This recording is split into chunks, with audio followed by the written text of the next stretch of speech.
دوستو ہماری تاریخ میں کچھ تو گڑبڑ ہے، کیونکہ اہرام مصر کے متعلق ہم نے جتنے بھی آرٹیکل پڑھے ہیں کسی ایک نے بھی ہمیں مطمئن نہیں کیا، کیونکہ ہم جدید دور میں بھی مصر میں تعمیر کیے گئے اہرام نہیں بنا سکتے، تو یہ اس دور میں کیسے ممکن تھا؟ اس پر ہالی ووڈ نے کافی موویز بھی بنائی ہیں، لیکن سب افسانوی لگ رہی ہیں، کیونکہ حقیقت کسی کو بھی معلوم نہیں ہے۔ ہم جانتے ہیں کہ مصر میں موجود اہرام قبریں نہیں ہیں، کیونکہ اہرام کے اندر کبھی کوئی ممی نہیں ملی۔ اب تک ریسرچ کے مطابق تمام ممیاں کنگس وادی میں پائی گئی ہے۔ حیرانی کی بات یہ ہے کہ وہ لوگ کس طرح گریناڈ کے بلیکس انتہائی درستگی کے ساتھ کاٹتے اور انہیں لکڑی کے ریمپ کے ساتھ بادشاہ کے حجرے میں ایک دوسرے کے اوپر رکھتے جاتے تھے۔ کیا اس دور میں انسان اس قابل تھا اور یہ کام ایڈوانس ٹیکنالوجی کے بغیر ممکن ہے؟ مجھے تو نہیں لگتا۔ مان لیں کہ لکڑی کے ریمپس استعمال کیے گئے تھے، بڑے بڑے پتھروں کے 3 ملین بلاکس کو منتقل کرنے کے لیے لکڑی فراہم کرنے کے لیے آپ کو پورا جنگل کاٹنا پڑے گا، تو اس لکڑی کا ثبوت کہاں ہے؟ مصر سے ہمیں اب تک جتنی بھی چیزیں ملی ہے ان میں سے کسی بھی ایک چیز میں نہیں لکھا کہ قدیم مصریوں نے اہرام بنائے تھے۔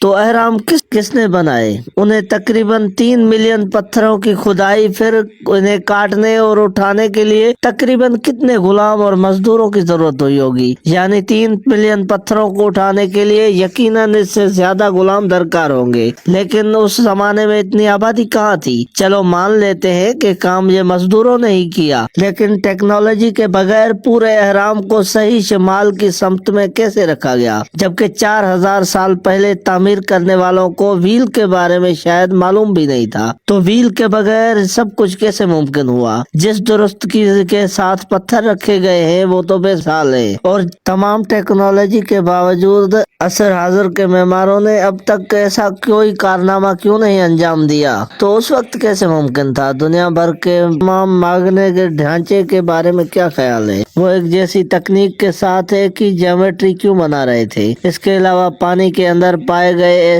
جاپان کے اہرام کے بارے میں کیا خیال ہے؟ یعنی اس اہرام مصر کے حوالے سے، اس اسٹرکچر کے حوالے سے آپ جتنا بھی سوچتے جاتے ہیں آپ کے ذہن میں نئے سے نئے سوالات ابھرتے جاتے ہیں، لیکن ان سوالات کا کوئی قابل تشفی سا جواب نہیں ملتا۔ اس سے تو یہی نتیجہ نکلتا ہے کہ انسانی تاریخ کا کچھ حصہ ہماری نظروں سے ابھی بھی اوجھل ہے، جبکہ بہت کم حصہ مورخین محفوظ کر پائے ہیں۔ شاید میں غلطی پر ہوں، لیکن مجھے تو یہی لگتا ہے۔ آپ اپنی رائے کیا رکھتے ہیں؟ کمنٹ میں ضرور بتائیے۔ ملیں گے ایک نئی ویڈیو کے ساتھ، تب تک دیجیے اجازت۔ اللہ حافظ۔